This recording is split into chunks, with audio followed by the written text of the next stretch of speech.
10%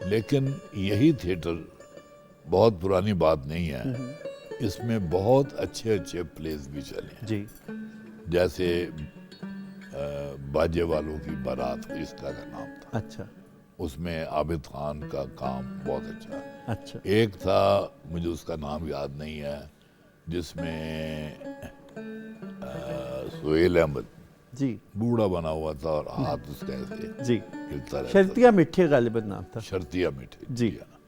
اور بھی مطلب یہ کہ جن میں جو ایک گھٹیا پن ہے وہ بہت کم. آپ نے تھیٹر لکھا؟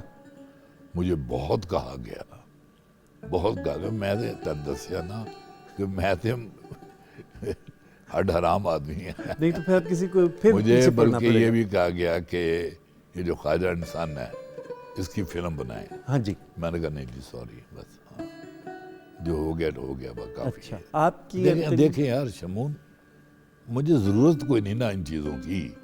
بات یہ ہے کہ میرا پسندیدہ چیز ہے طنز و مزاح, وہ میں لکھتا ہوں چاہے مجھے اس میں کچھ بھی نہ ملے. لیکن اس کے برعکس کوئی اور چیز ہو جو میں لکھنا نہیں چاہتا, مجھے آپ جتنے مرضی پیسے دیں, میں پیسوں کی خاطر کوئی کام زندگی میں نہ کیا ہے نہ کر سکتا ہوں. واہ واہ واہ, بہت عمدہ. صاحب میرا آپ سے اب اگر میں ساری گفتگو کو سمیٹ لوں اور ایک آخری سوال کروں, مجھے کہ میں نے آغاز کیا تھا صلاح الدین احمد کے جملے سے کہ کسی بھی قوم کا جو معیار ہے ادب کا وہ دیکھنا ہو تو اس کا ظریفانہ ادب دیکھیں. آپ اردو ادب میں مزاح کو کس مقام پہ رکھتے ہیں؟ ہمارے اردو ادب میں مزاح کی جو ہے نا مقدار جو ہے وہ کم ہے, لیکن معیار بہت ہے. واہ. جی ہاں, یعنی آپ دیکھیں نا کہ مرزا فرد اللہ بیگ وہ بہت خوبصورت لکھنے والے تھے. اردو پنچ سچی بات یہ کہ مجھے تو نہیں پتا, میں ایسے ہی کہوں کہ اس کا معیار کیا تھا. تو اس کے بعد جو میں نے اپنی زندگی میں دیکھے ہیں, مثلا میں نے یوسفی صاحب کو دیکھا ہے, استاد نے, وہ تو ابن انشا کو دیکھا ہے, شفیق الرحمان کو دیکھا ہے, اپنا پطرس بخاری کو دیکھا ہے. یعنی اب ان جیسا مزاح لکھنے والا اس وقت تو مجھے نہیں کوئی لگتا میدان میں. مزاح کا مستقبل ہے جی بالکل, کیوں نہیں ہے, بالکل. یعنی اگر اور کچھ بھی نہیں ہوگا نا تو آپ سیاسی لیڈروں کی تقریریں سن کر ہی ہنستے رہیں گے. خواتین حضرات, گفتگو اردو ادب میں مزاح اور گفتگو بھی ہو جناب عطاء الحق قاسمی سے اور وقت کا علم ہو جائے گزرنے کا, ناممکنات کی بات ہے. قاسم صاحب نے کہا کہ میں پیسے کے لیے نہیں لکھتا اور میں صرف طنز و مزاح لکھتا ہوں. کیا کمال ہے کہ مزاح اس دماغ میں کہ جس کی عنقریب 80ویں سالگرہ منائی جائے گی اتنا تر و تازہ, اتنا شریر اور اتنا کم سن ہے کہ کبھی کالم کے ذریعے, کبھی ڈرامے کے ذریعے, کبھی نظم کے ذریعے اور کبھی نثر کے ذریعے اور کبھی سفرنامے کی صورت نکلتا ہے اور ہر دفعہ بہت تر و تازہ ہوتا ہے. فیصل صاحب ہیپی برتھ ڈے, اور ہم آپ کے اندر کے اس شریر بچے کو مزید 80 سال دیکھنا چاہتے ہیں تاکہ مزید ایسا ہی طنز, مزاح, شگفتگی, بزلہ سنجی, یہ سارے لفظ آپ نے مجھے آج سکھائے ہیں. شریر بچہ میرے اندر زندہ رہے گا, بے فکر ہے. بالکل, بہت نوازش, بہت شکریہ. اب ہم شفقت سے کہیں کہ اتنی اچھی سی گفتگو تھی, اتنا ہی اچھا اختتام کر دیجیے. جی بالکل, میں ایک سندھی بحرینی کی ٹھمری پیش کرتا ہوں, اس سے اختتام کریں گے.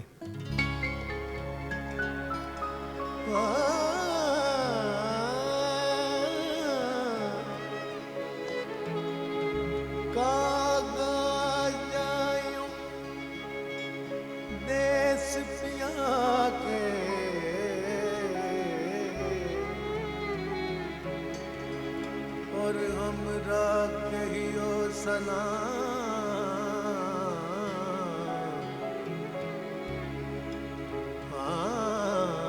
کہنا کہ جب سے تم پردیس سزارے, ان نینن